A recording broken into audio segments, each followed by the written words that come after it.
Quando eu leio as cartas aos Gálatas, eu percebo que o apóstolo Paulo ele passou por muitos problemas, principalmente com o falso evangelho. Mas ao mesmo tempo, quando nós olhamos para a história de Paulo, eu, quando eu leio a história de Paulo no livro de Atos, e quando eu leio, a melhor coisa que você pode fazer também sobre a história de Paulo, leia Atos e ao mesmo tempo leia as cartas paulinas. Porque você vai ter tanto contexto do que ele está falando e ao mesmo tempo você vai compreender todas as coisas. Você vai entender quem é o apóstolo Paulo.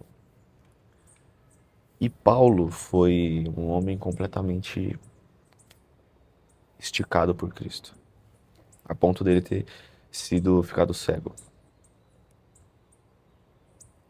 Quando eu leio a história de Paulo, quando eu leio a carta de Gálatas, Gálatas 1, versículo 10 diz: Acaso busco eu agora a aprovação dos homens ou a de Deus?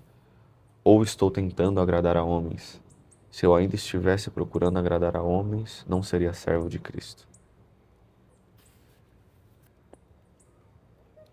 Um dos meus maiores problemas é que muitas das vezes eu sou muito bonzinho e eu quero agradar pessoas por ter medo de ser rejeitado.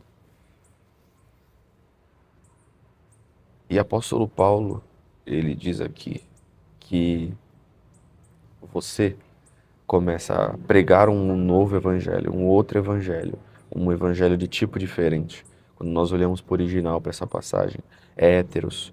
Héteros significa outro tipo de. Então é um outro tipo diferente de evangelho.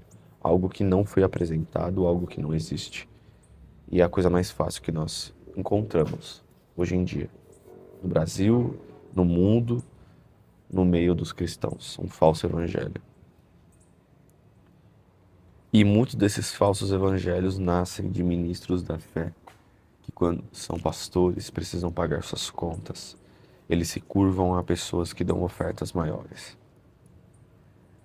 Muitas das vezes também as pessoas começam de forma sutil, a não pregar o real evangelho, por medo do que as pessoas que estão sentadas possam achar. Serem negligentes com o que creem, simplesmente para agradar o próximo.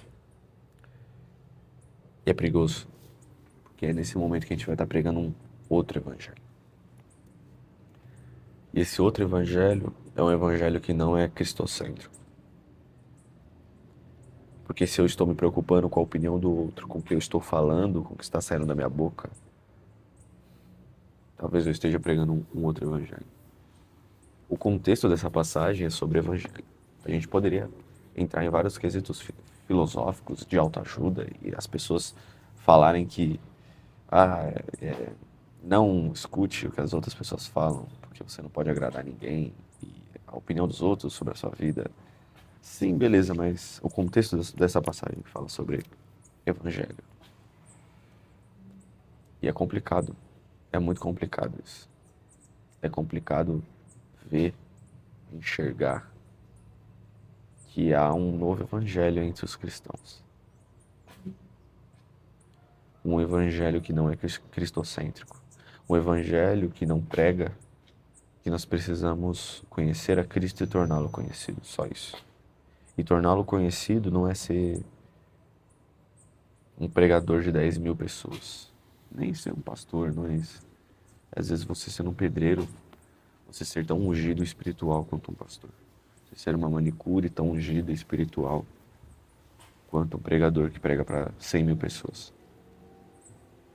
Pois o mesmo Espírito Santo que habitou em Cristo, que habitou em Paulo, habita em mim e habita em você, que habita no seu pastor.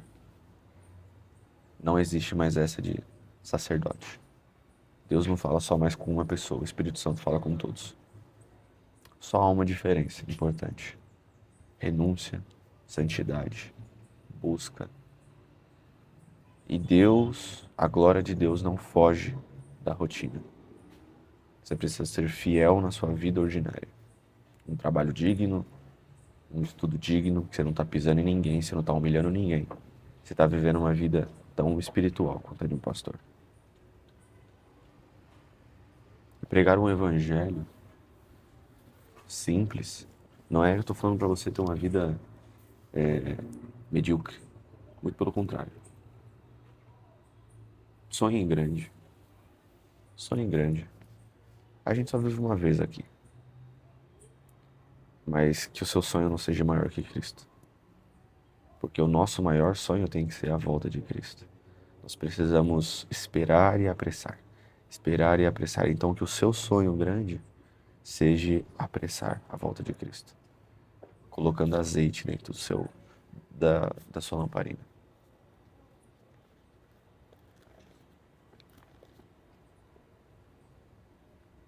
Às vezes a gente desonra muito a Deus, sabe?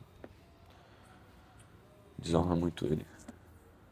Quando eu comecei a pregar, quando eu comecei o DOCA, a célula de sexta-feira, eu ficava com medo de desonrar a Deus.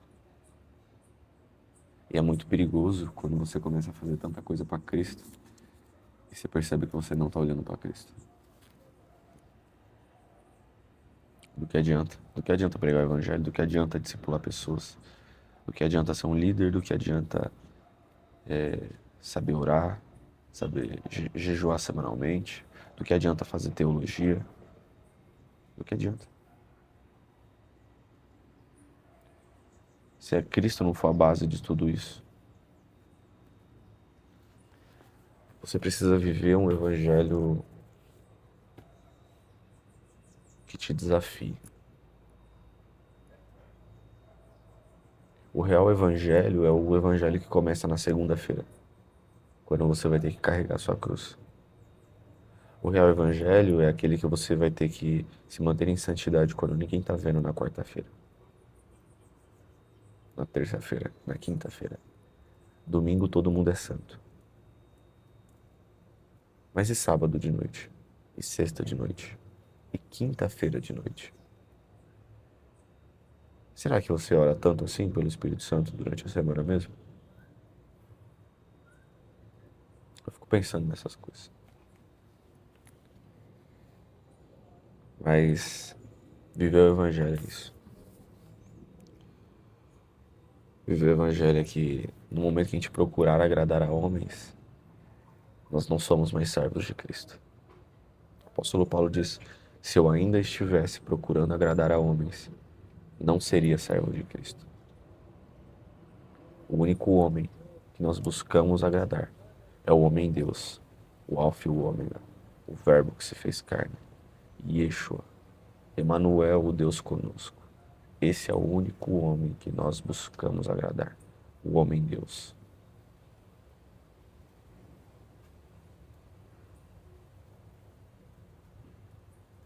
É isso. Era isso que eu estava pensando.